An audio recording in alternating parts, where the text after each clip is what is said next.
coucou, bienvenue sur ma chaîne YouTube. Voilà, je vais vous faire une vidéo où je vais vous parler de mes grossesses, comment j'ai su que j'étais enceinte, voilà, comment s'est déroulé mes grossesses. Vous allez tout savoir aujourd'hui, donc c'est un vlog spécial grossesse.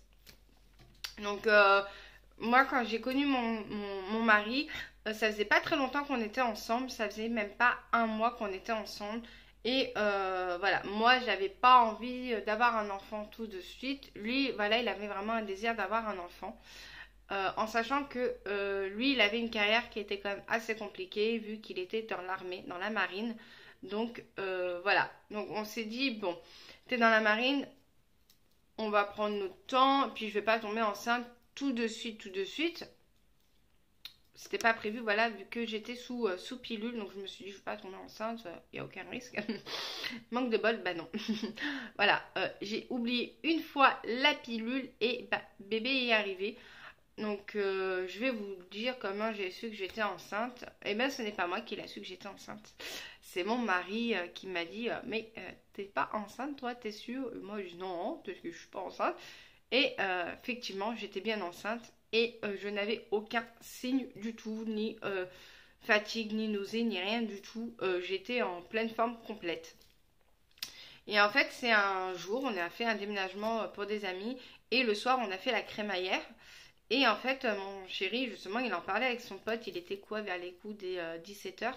Et il a dit, oui, ma femme et tout, j'en suis sûre qu'elle est enceinte et tout. Et son pote, il lui a dit, bah écoute, va lui acheter un test de grossesse. Et tu lui dis, tiens, chéri, fais le test et on verra bien. Donc avec son copain, ils partent. Bon, moi j'étais avec ma copine, on s'est dit bon, ils vont où? Ils disent on va faire 2-3 courses et tout. Donc nous on s'est dit ok, on va faire 2-3 courses. Voilà. Et en fait quand il revient, je le revois revenir tout souriant avec son petit sac de la pharmacie. Je me dis mais qu'est-ce qu'il fait le mec? Il me dit tiens, c'est un petit test de grossesse parce que t'es enceinte. Et avec ma copine, on se regarde, je dis non mais je suis pas enceinte. Et ma copine, elle me dit, écoute, fais le test, il est négatif, et après il est positif, ben, c'est vous qui prenez la décision, hein, c'est pas nous qui allons prendre la décision à votre place. Moi, mort de rire, je dis, bon, je vais te le faire, je vais te faire plaisir, je vais le faire, mais il va être négatif, Coco, hein, t'enflamme pas. Lui, il se voyait déjà papa, je pense. Et donc, je fais pipi et tout, et je sais pas, quand j'ai commencé à faire pipi sur le test, je sais pas, j'ai quelque chose qui m'est passé par la tête et j'ai dit putain si c'est positif, bordel, qu'est-ce qu'on fait? En fait, d'un seul coup, et en fait, parce que à la base je suis pas super bien réglée, donc je me suis dit ouais j'ai quelques retards, mais bon. Et en fait, honnêtement, je voulais pas regarder le test du tout. Donc j'ai demandé à ma pote de le faire, de regarder. Et là, je vois qu'elle a un smiley qui apparaît. Et elle me dit, tu vas être maman. Et moi, je dis, non, mais c'est une blague, tu me fais. Et elle dit, non, tu vas être maman. Donc, je vais avec le petit test et je vais voir mon chéri. Je lui dis, bah voilà, tiens. Il regarde. Et un cri de joie qu'il a eu. Ouais, je vais être papa, trop bien et tout. Dans ma tête, j'ai dit, ouais, en fait, il est content. Et pourtant, voilà, il avait que 18 ans. Hein, il avait que 18 ans. Et en plus, il était en pleine carrière dans la marine, vu que c'est un militaire. Et je me suis dit, moi en fait, j'ai tout de suite pensé en fait à lui, à sa carrière. Merde, comment il va faire? Parce que voilà, quand on sort avec un militaire, ils sont jamais là, surtout dans la marine. Quand ils partent souvent pas pour une semaine, 2 jours, ils partent pour 6-8 mois, des fois un an. Donc là, j'ai commencé un peu à paniquer, me dire merde, je vais faire comment pour mener ma grossesse? Il va louper des étapes et tout. Et donc il m'a dit pense pas à ça et tout. Donc on a trinqué et tout, on était contents. Mais moi je ne réalisais à moitié que j'avais un petit être dans mon petit ventre qui était là en fait. Et donc dès le lundi j'appelle mon médecin. Et je lui dis, voilà, j'ai fait un test de grossesse, il s'avère positif. Donc, mon médecin me dit, il faut une prise de sang pour bien confirmer la grossesse. Donc, moi, je découvrais tout. Hein. Donc, en plus, j'ai une peur des aiguilles. Alors, moi, j'ai un problème, j'ai peur des aiguilles. Mais pas des aiguilles de tatouage. Hein. J'ai quand même plein de tatouages. Je n'ai pas peur. Par contre, quand l'aiguille rentre complètement sous la chair, là, voilà, vous me perdez, hein, je tombe dans les pommes. Et donc, je fais la prise de sang le matin. Donc, le médecin reçoit les résultats au bout de 4 heures. Donc, il m'appelle, il me dit, oui, vous êtes bien enceinte. Euh, Venez dès le lendemain à mon cabinet. Je vous envoie vers un de mes confrères gynéco pour pouvoir faire la première échographie de dactation. Donc, dès le lendemain, à 10 heures, on avait rendez-vous. Donc, mon chéri n'était pas encore parti à l'armée. Il pouvait rester encore. Il était en... Ah merde, avec les termes militaires, j'avais du mal un peu à cette époque-là. Voilà, il était en congé, il pouvait rester quelques jours. Donc, on en a profité pour faire les premiers examens pour qu'il soit là. Voilà, qu'il profite des premières échographies de bébé. Et dès la première écho, bim, on entend le cœur du bébé battre, trop contente. Et j'étais enceinte de 8 semaines. Donc pour vous dire que c'était énorme pour nous. Moi je pensais que j'étais enceinte de 1 semaine et demie ou 2. Et non, j'étais à 8 semaines déjà. Et en fait, dès la première échographie, le gynéco a repéré que j'avais déjà une grossesse qui n'allait pas se dérouler normalement. Donc, j'avais déjà un petit décollement du placenta. Donc, quand il m'a dit ça, j'ai commencé un peu à paniquer. Mon mari commençait à paniquer. On a vu le pire, vraiment. On s'est dit, c'est bon, le bébé va pas tenir. Décollement du placenta, logiquement, les bébés ne tiennent pas. Moi, je lui dis, je fais comment on fait quoi? On fait comment? Le médecin, il m'a dit, ne pas paniquer. Je dois rester alitée les 3 premiers mois. Là... Mon chéri lui dit, mais je suis militaire, je fais comment? Je dois partir dans 2 jours. On fait comment? Donc, le médecin, il a dit, essayez de voir avec l'armée si on pouvait pas prendre vos congés parental plus tôt. Donc, mon mari est allé avec le diagnostic du médecin. Et en fait, mon mari a pris une décision énorme. Il a préféré quitter son travail. Donc j'ai pleuré. En fait, j'ai pleuré de tristesse parce que voilà, c'était le métier qu'il voulait faire depuis qu'il est tout petit. Et je me suis dit, à cause de moi, il est obligé d'arrêter son métier. Donc je m'en suis beaucoup voulu. Pendant les 3-4 premiers mois, je m'en suis énormément voulu.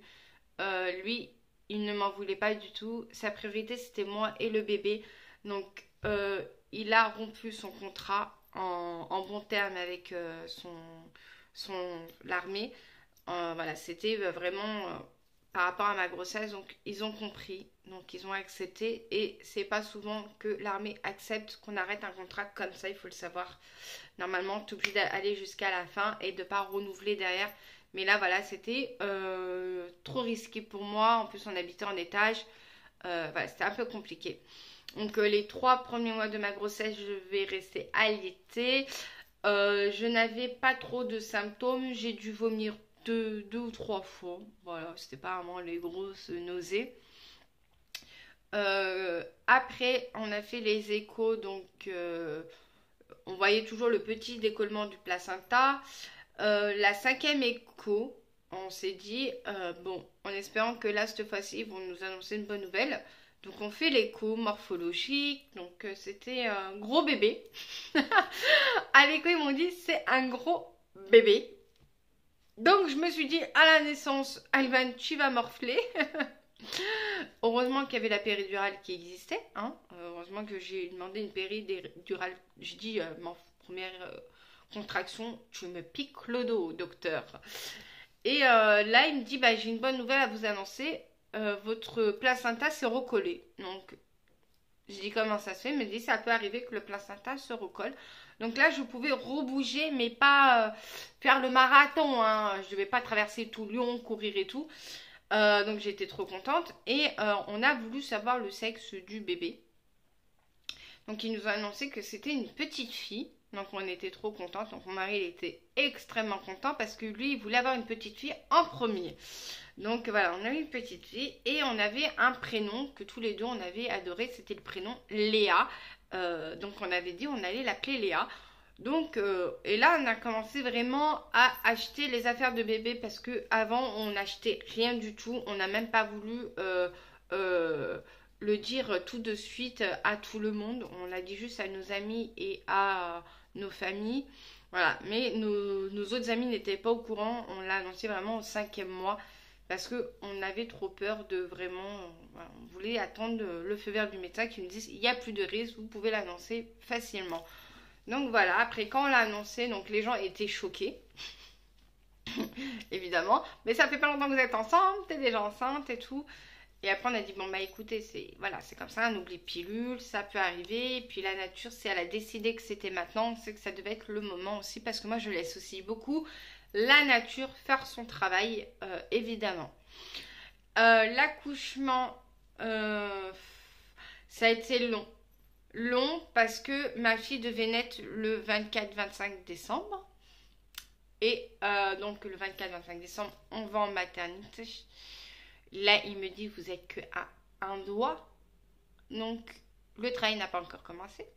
Donc, le soir, il y avait le repas de Noël. Donc, je suis allée chez ma maman en début d'après-midi parce que j'avais rendez-vous le matin à la maternité.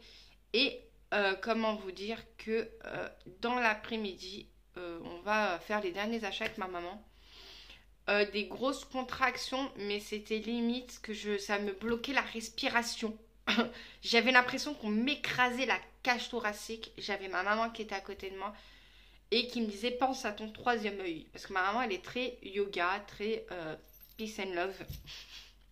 Et elle a dit on a un troisième œil apparemment là.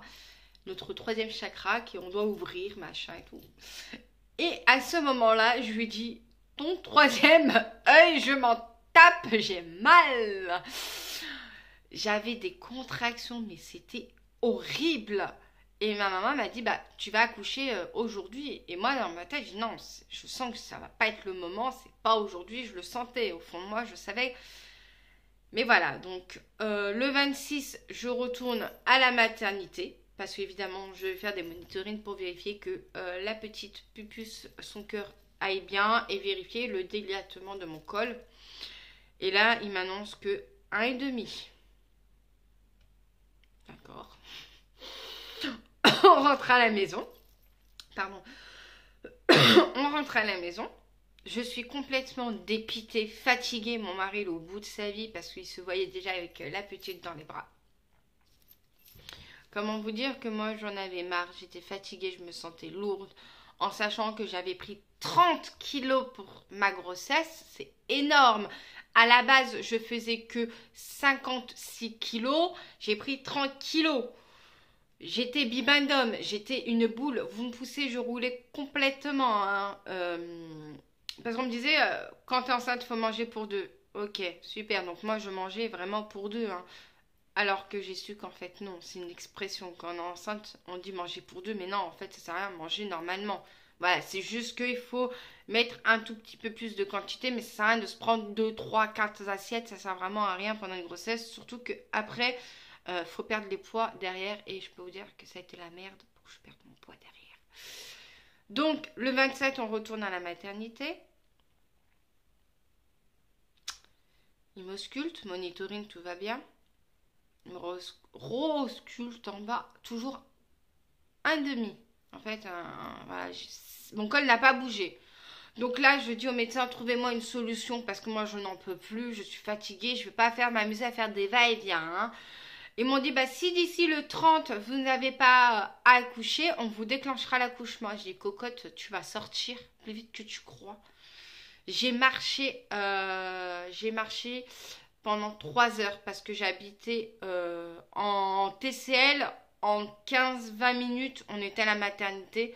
J'ai marché pendant 3 heures. D'accord? J'ai pas arrêté de marcher. J'ai monté, descendu les escaliers. J'ai fait du ballon. J'ai mangé du piment, j'ai fait tout ce qu'il fallait, j'ai lavé les carreaux. Le 27 à minuit, j'ai eu des douleurs, mais des contractions. Mais j'en pouvais plus, je pleurais. Mon mari, il était à côté, je n'osais même pas le réveiller. Je dis, je ne vais pas le réveiller, je vais vraiment attendre que mes contractions soient très rapprochées. J'avais des contractions toutes les 20 minutes. Donc j'ai pris un spasson, j'ai pris un bain pour voir si c'était un faux démarrage ou pas. Et quand je voyais que malgré le bain, les spassons, ça ne passait pas, je voyais que mes contractions se rapprochaient de plus en plus. Le matin, à 7 h du matin, je l'ai réveillé. Chérie, j'ai mal, c'est le moment. Il me dit, t'es sûre et tout. Il me dit, attends, on va attendre. Et c'est vrai que j'ai préféré encore attendre un tout petit peu. Et vers les coups des 9 h, là, j'ai dit, non, on y va. Là, c'est bon, c'est le moment. Donc, j'arrive en maternité en mode catastrophique. Mais je me mettais en mode grenouille. En fait, j'avais les jambes vraiment en mode grenouille. Et donc la sage-femme, elle vient, elle me dit, bon alors, ça doit être le grand jour aujourd'hui. La pauvre, elle m'a suivi tout le long que je venais. Et j'étais trop contente de la voir parce que j'espérais que c'était elle qui m'accouche. Et quand elle m'a vue, elle m'a dit, bon, là c'est bon, c'est le moment, vous avez vraiment le masque de la femme enceinte. Donc je ne connaissais pas cette histoire de masque de la femme enceinte. Mais apparemment, quand on accouche, sur notre visage, on a un truc qui apparaît. On doit dégager un aura qui dit qu'on va accoucher et on a un truc qui apparaît sur le visage, je ne sais pas qu'est-ce que c'est. Je ne le saurai jamais. Et donc elle m'examine, elle me dit félicitations, vous êtes à 4 cm. Et waouh, je me suis auto-épatée. Elle m'a dit, vous voulez la péri? Et je la regarde, je fais, c'est même pas une question à me poser. Oui, je la veux. Monsieur Péridural est arrivé, donc moi j'avais demandé à pas voir l'aiguille. Évidemment, je voulais pas voir l'aiguille. Alors, ce n'est pas vrai, hein. Quand on nous dit l'aiguille, elle est comme ça, ce n'est pas vrai. L'aiguille, elle est comme ça. C'est une petite aiguille, en fait. Et en fait, quand il m'a montré l'aiguille, évidemment, je suis tombée dans les pommes. Mon mari me disait, oh bordel, on vous avait dit de ne pas lui montrer l'aiguille. Elle allait tomber dans les pommes. Mais effectivement, le mec, je crois qu'il n'a pas compris qu'il ne faut pas me montrer l'aiguille. Et je suis tombée dans les pommes. Donc, mon mari a l'habitude de me voir tomber dans les pommes dès qu'on me fait des prises de sang. Bon, les tatouages, évidemment, je tombe pas dans les pommes. Ça, on n'a toujours pas compris. Pourquoi je tombe pas dans les pommes quand je fais des tatouages? Je sais pas. Même, je m'endors. C'est même bizarre, vous voyez. Je suis un peu bizarre. Mais voilà. Donc, pose de péridurale. Je ressentais plus rien du tout. J'étais trop bien. Au moment de pousser, je poussais, mais je sentais rien. Honnêtement, j'ai pas eu la sensation de vraiment d'accoucher en fait. J'ai l'impression qu'en fait elle m'a tiré le bébé. J'ai pas aimé en fait la sensation. Donc l'accouchement s'est bien passé. J'ai pas été déchirée. J'ai poussé 8 fois. Voilà, je suis arrivée en maternité, il était 10 h. J'ai accouché à 18 h 53 précise. Non, 57, pardon. 18 h 57. Bon bébé, 49 cm. Ouais, 3 kg 310. Donc un bon bébé. Donc voilà. Après, voilà, je n'ai pas voulu l'allaiter. Ça, c'est mon choix parce que voilà, j'étais jeune et que j'avais peur. On me disait que ça faisait super mal. J'ai dit, c'est pas grave, si j'en ai un autre un jour, évidemment, je tenterai l'allaitement. Voilà, la grossesse, voilà, un peu tumultueuse au début. Et au moment d'enlever le placenta, j'ai eu un gros souci. Il me manquait un bout de placenta. En fait, j'ai un morceau de placenta qui m'est resté dans l'utérus. Et la sage-femme s'en est pas rendu compte tout de suite. Elle s'en est rendue compte au bout d'1 heure, en fait. Au moment où elle va réexaminer mon placenta, elle dit, zut, j'ai oublié, il en manque un morceau, donc on doit aller le récupérer. Donc là, il y a un médecin de garde qui vient et qui vient me récupérer mon petit morceau qui me restait de placenta. Derrière, donc les mois passent et tout, la petite a bien grandi et on décide avec mon chéri d'avoir un petit deuxième, de tenter le petit garçon. Moi j'ai toujours voulu avoir une famille nombreuse, lui aussi, donc honnêtement on n'a pas de chiffre exact pour s'arrêter en fait. Tant que la nature nous donnera un enfant, on acceptera avec un grand plaisir. Mais voilà, on ne s'est pas donné de chiffre exact. Maintenant, oui, on s'est donné un chiffre exact. On s'arrête à 4.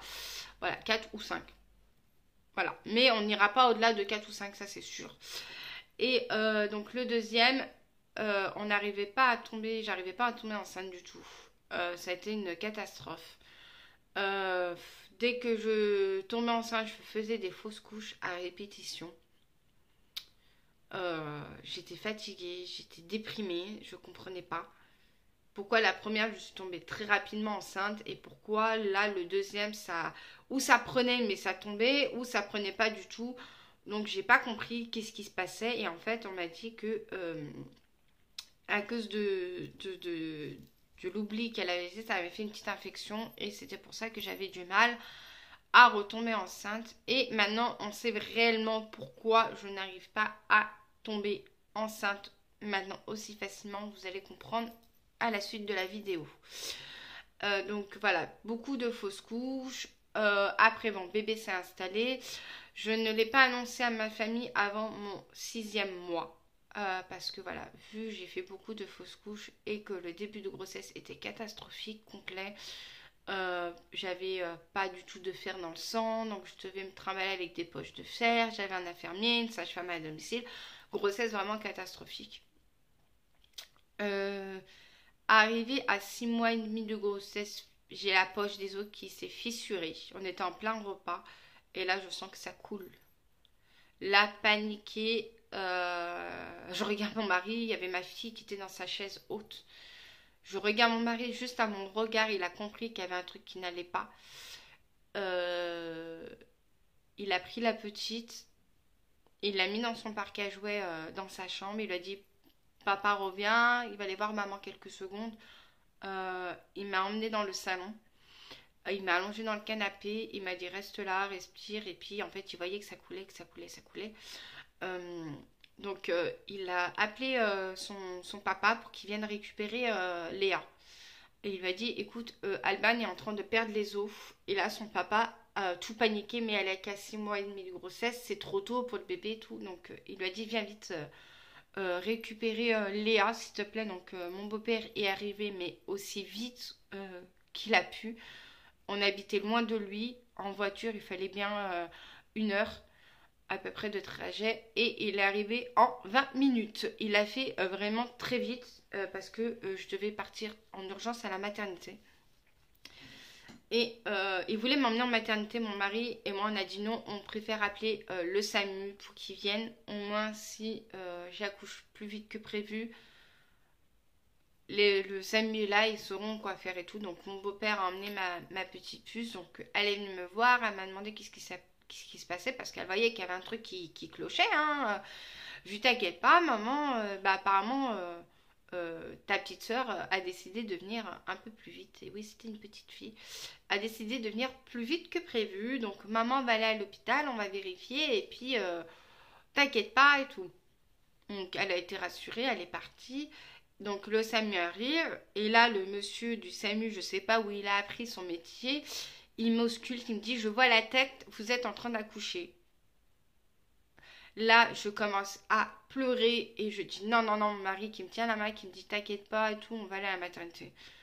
On arrive en maternité, donc mon mari tout paniqué, il dit oui le monsieur il a dit qu'on voit sa tête, donc la sage-femme m'ausculte et elle me dit mais on voit pas du tout la tête. Alors là, avec mon mari, on se regarde, on dit c'est quoi cette blague? Le mec nous dit, et pourtant il est médecin, qu'il a la tête. Et là, vous me dites que non. Donc elle examine et tout. Elle fait le petit test pour voir si c'est bien du liquide amniotique. Donc elle me dit oui, c'est bien du liquide amniotique que vous perdez. Donc vous avez bien fissuré la poche des os, mais vous n'avez pas fait la grosse fissure, seulement une petite fissure et tout. Donc il m'hospitalise. Je l'ai très mal vécu parce que j'étais loin de ma fille. Ma fille pouvait pas venir me voir à la maternité parce que je voulais pas qu'elle voie sa maman couchée dans un lit de maternité et je voulais pas qu'elle ait cette image-là de sa maman pas bien. Et en fait, à force d'être allongée, on me faisait quand même des piqûres. J'ai eu un caillou de sang qui s'est mis dans la jambe et qui commençait à remonter au niveau de mon cœur. Donc les médecins ont commencé à paniquer. Moi, je paniquais. Ils m'ont fait un IRM en sachant qu'un IRM est très dangereux quand on est enceinte. Il ne faut surtout pas se mettre, faut pas s'exposer aux radiations, voilà, radiographie, tout ce qui est comme ça, rayon. Il faut éviter quand on est enceinte. Moi, ils n'avaient pas le choix, donc ils m'ont passé le produit et ils m'ont dit que j'avais un risque de ou que le bébé décède ou d'accouchement prématurément. Moi, je ne voulais pas prendre ce risque, mais j'avais pas le choix. C'était ma vie qui était en jeu aussi. Donc, ils ont pris ce risque. Et heureusement que le bébé, ça lui a rien fait. Ça lui a rien fait. Niveau santé. Pour nous, ça lui a rien fait. Et maintenant, on voit que si ça lui a fait des choses, parce que quand elle est née, je me suis aperçue qu'il y a un truc qui n'allait pas du tout. Donc, au moment où je vais accoucher, donc j'avais des contractions, mais monumentales. Donc, je vais à ma maternité où je dois accoucher. Et là, on me dit qu'ils ont plus de place, de rentrer chez moi et de revenir dans quelques heures, une fois que je suis bien dans le travail.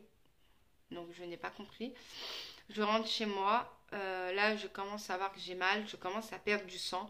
J'appelle ma maman. Ma maman m'a dit change de maternité, va dans une autre maternité, va à l'hôpital HFME à Lyon parce que je suis de Lyon. Et à la base, je devais accoucher à Sainte-Foy. Donc j'arrive à la maternité de Bron, donc la HFME. Je leur explique mon cas, que j'étais allée à ma maternité mais qu'ils m'ont dit de rentrer chez moi. Donc ça déjà, ils n'ont pas accepté du tout, c'est pas passé du tout. Et au moment où il me dit ça, boum, je perds les os devant eux. Donc il me dit bon, ben, on n'a pas le choix, on est obligé de vous garder, on ne peut pas vous transférer. C'est interdit. Donc là, grosse contraction. Mon mari, il dit bon, elle va accoucher quand? Donc la sage-femme lui dit pas avant demain matin. Moi, je dis honnêtement, reste, ça va être dans quelques heures. Je le sens gros comme une maison. La petite, elle va arriver plus vite que la sage-femme le dit. Mon mari il dit non, écoute, je vais rentrer à la maison. Au pire, si vraiment tu passes en salle de naissance, je viens. Et son papa habitait juste à côté de la maternité, heureusement. Donc il est parti à 23h30. À minuit, je me lève et je décide d'aller marcher. Et là, d'un coup, je pousse, je sens que ça pousse. Et je me mets en fait accroupie. Et je mets ma main et en fait, il y a la tête de ma petite puce qui est là. Donc j'ai accouché dans le couloir. Il y avait des papas, des mamans. Et il y a un papa qui vient et qui met en fait sa veste derrière mon dos parce que j'avais les portes qui s'ouvraient, qui se fermaient. J'étais en plein courant d'air et pour éviter que moi je prenne froid et que ma fille prenne froid. Donc il a mis sa veste et sa femme qui était enceinte est venue et me disait poussez, poussez pour qu'elle puisse m'aider à accompagner la petite. Donc elles m'ont aidée. Donc les sages-femmes sont arrivées choquées parce qu'il y a d'autres parents. Il y a un monsieur qui allait qui a dit il y a une femme qui est en train d'accoucher dans votre couloir. Et les sages-femmes elles ont dit mais c'est pas possible. Elle est pas en train de nous faire ce coup-là. Et en fait quand elles sont arrivées, le bébé était là. Le problème c'est que ma fille n'a pas pleuré tout de suite. Donc ils l'ont emmenée. Ils pensaient qu'elle avait avalé un peu de liquide amniotique vu qu'elle est arrivée trop vite en fait. Et en fait, elle n'a jamais pleuré, elle ne réclamait jamais à manger. Et en grandissant, elle n'a jamais gazouillé, donc elle ne parle pas. Et en fait, on lui a fait faire des tests parce qu'on pensait qu'elle était autiste. On lui a fait plein de tests et les gens me disaient non, c'est une petite fille calme, qui est discrète et tout, ne vous inquiétez pas. Et j'ai toujours dit non, il y a un problème, ma fille, elle n'est pas comme les autres enfants, je le vois, son comportement. Et à l'âge de ses 3 ans, le diagnostic, il est tombé, ma fille est dysphasique, dyspraxie, donc elle est handicapée, elle a un handicap, elle est handicapée à 50%, donc c'est énorme. Et moi, je le sais que c'est à cause des rayons et du produit qu'ils m'ont mis pour passer mon IRM. Et je suis sûre à 1000% que c'est à cause de ça que ma fille a cet handicap. Parce qu'il y a une connexion qui n'a pas été faite au niveau du cerveau. Donc ma fille ne parlera pas comme nous. Ça, on le sait. Elle dira des mots. Elle essaiera de dire des phrases. Mais voilà. En tout cas, voilà. C'est une petite fille qui est quand même en pleine forme. Qui est très forte à l'école. Mais je sais qu'à cause de ça, à cause de ce fameux examen, la fille voilà, a un souci au niveau du cerveau. Mais ça ne se voit pas au niveau du visage. Donc voilà. Après troisième grossesse, on a voulu vraiment la troisième. On s'est dit, allez, on veut le garçon, on veut le garçon. J'arrivais pas à tomber enceinte aussi. Vraiment compliqué. Fausse couche à répétition. Une fois que je tombe enceinte, rebelote, on doit me remettre en mode alité. Donc je n'avais pas le droit de bouger du tout. Là, j'en avais ras-le-bol. Je me suis dit, je vais jamais avoir une grossesse cool pépère. Là, par contre, j'ai su très rapidement que j'étais enceinte. Au bout de 2 semaines, j'ai su que j'étais enceinte. Parce que je vomissais énormément. Je vomissais, je dormais énormément. J'étais une marmotte, je dormais tout le temps. Même dans les bus, je m'endormais. C'est horrible, même dans les bus, je dormais. Euh, je mangeais pas, je vomissais, c'était une vraie catastrophe. Grossesse très compliquée. On a su que c'était un petit garçon très rapidement, à 3 mois. Même pas, ouais, je rentrais dans mon 3e mois, on a fait une écho et là, on a su que c'était un garçon. Donc j'ai reconfirmé quelques mois après, c'était bien un garçon, évidemment. Donc voilà, qui s'appelle Mathéo. Grossesse, voilà, compliquée. Accouchement pas du tout naturel, on m'a carrément déclenché parce que je suis tombée sur un mauvais gynéco complet. Euh, j'ai eu une grossesse mal suivie. J'avais des chats à la maison, il m'a jamais fait le test de la toxoplasmose. Je n'ai jamais fait le test du diabète alors que je l'ai demandé. L'échographie morphologique, il ne l'a pas fait correctement. Il a juste mesuré la tête, c'est tout. Il n'a pas cherché plus. Donc lui, après, il est parti en vacances. Donc j'ai eu sa confrère. Elle, quand elle a fait notre échographie, donc l'échographie du 7e mois, et là, en fait, c'était fin du 7e mois, début du 8e mois. En fait, j'étais à 37 semaines et j'allais bientôt rentrer dans ma 38e semaine. Donc, elle me fait l'écho et en fait, elle compare les échos et là, elle s'aperçoit qu'en fait, le bébé ne grandit plus, ne grossit plus du tout. Et là, elle me dit, il faut le faire sortir, ça sert à rien de vous le laisser. Voilà, il prend plus de poids, il grossit plus, ça sert à rien. On va vous le faire sortir. Donc, on va vous faire un décollement de la membrane. Je ne connaissais pas. C'est une nouvelle technique de déclenchement et qui fait super mal. C'est très douloureux, c'est pas agréable du tout. Et là, je dis, mais je suis qu'à 37 semaines. Elle m'a dit, oui, mais bon, dès le lendemain, vous serez à 38. Donc, logiquement, quand on fait un décollement, ça peut prendre 2 à 3 jours pour que vous mettez en travail. Ou des fois, ça peut se mettre dans la journée en travail. Heureusement, mon travail s'est déclenché dans la nuit. Dans la nuit. Donc, elle me décolle la membrane. Elle me dit de rentrer chez moi, de faire comme si de rien n'était. Et le travail se mettra en route tout doucement. Effectivement, elle m'a décollé le matin. L'après-midi même, j'avais des bonnes contractions. Et le soir même, je m'étais bien mis en travail. Donc dès le lendemain, je suis allée en maternité. J'ai pas demandé la péridurale tout de suite. Alors pour Océane, pour la deuxième, je n'ai pas eu de péridurale du tout. J'ai hurlé à la mort, hein, évidemment. J'ai eu très très mal. Mais j'ai adoré. J'ai adoré cette sensation de sentir vraiment le bébé passer et faire du travail toute seule. Comparé à la première que j'avais l'impression de ne pas accoucher, j'avais l'impression d'être spectatrice et voilà. Pour Mathéo, pose de péridurale. Malaise, je n'ai pas supporté la péridurale et là on s'est aperçu qu'en fait je ne supporterai pas du tout les péridurales. Donc même pour 4e ou 5e bébé, il n'y aura pas de péridurale. Ça ne fonctionnera pas, à moins qu'on me la pose, mais voilà, ça a de me poser et que je sentirai en fait tout. Accouchement, très bien, assez vite. Je suis rentrée en maternité le matin à 10h et j'ai accouché le soir à 21h53. Donc voilà, j'ai mis une journée.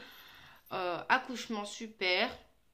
Bébé, petit bébé. Ah oui, j'ai oublié de vous dire, Océane, elle faisait 50 cm pour 3 kg 320. Gros bébé. Le petit dernier, 45 cm pour à peine 2 kg. Il faisait pile poil 2 kg, donc c'était vraiment la grignette de service. Alors que moi, d'habitude, je fais que des gros bébés. Et là, on espère un 4e, mais voilà, parcours PMA. Pas le choix. Océane, ça a été parcours PMA. Mathéo aussi, parcours PMA. Et on s'est rendu compte en janvier 2019 j'ai frôlé la mort. En fait, on m'avait posé un stérilet parce que je voulais pas trop qu'il soit trop rapproché, le quatrième. Je voulais vraiment profiter des trois et je voulais qu'il soit plus grand et que le dernier soit vraiment plus grand et un peu plus autonome. Il soit à l'école pour pouvoir profiter du petit dernier et que voilà que les grands profitent aussi et aient un souvenir du dernier. Donc on m'a posé un stérilet, tout s'est bien passé et bah, quelques mois après j'ai eu des kystes ovariens, kystes à la trompe, kystes dans l'utérus qui ont tout éclaté. J'ai fini en hémorragie interne. Donc on m'a passé au bloc opératoire en urgence. Il me restait 1 heure à vivre parce que j'étais en train de me vider de mon sang. Et en fait pendant l'opération on s'est aperçu que j'étais atteinte de l'endométriose. Donc voilà. Depuis l'âge de en fait, dès que j'ai eu mes premières règles, j'avais toujours des douleurs au niveau du ventre, mais tous les médecins me disaient ouais c'est normal. Les femmes ont toujours un peu mal avant leurs règles, pendant leurs règles et un tout petit peu après. En fait, ce n'est pas vrai du tout. On a mal oui pendant nos règles, avant et après normalement on ne doit pas avoir de douleur du tout. Et on s'est aperçu que j'étais atteinte de l'endométriose. Donc voilà. Là je suis en parcours. Je suis en parcours pour avoir mon petit quatrième. Ça fait 1 an qu'on essaye. 1 an, je commence un peu à baisser les bras, perdre un peu espoir, mais dans ma tête, je me dis, ne perds pas espoir, je pense que ça va prendre, ça a bien pris pour les 2 autres. Vu que Léa, c'est arrivé naturellement, que les autres, j'étais sous médicaments. Là, je me dis, ça va venir, mais bon. Donc voilà, donc là, vraiment, cette vidéo, c'était pour vous parler de mes grossesses, comment ça s'est déroulé. La prochaine vidéo, je vous parlerai un peu là de mon parcours, des traitements que je prends. Et voilà, dès que je suis enceinte, je vous l'annoncerai. Mais bien sûr, je ne vous l'annoncerai pas tout de suite. J'attendrai que le premier trimestre soit passé. Et je vous ferai des vlogs sur mes prochaines grossesses. Et voilà, je vous ferai vraiment partager ma grossesse, ma vie de maman. Donc voilà, prochaine vidéo, j'espère vous annoncer une bonne nouvelle pour ma prochaine vidéo. Bisous!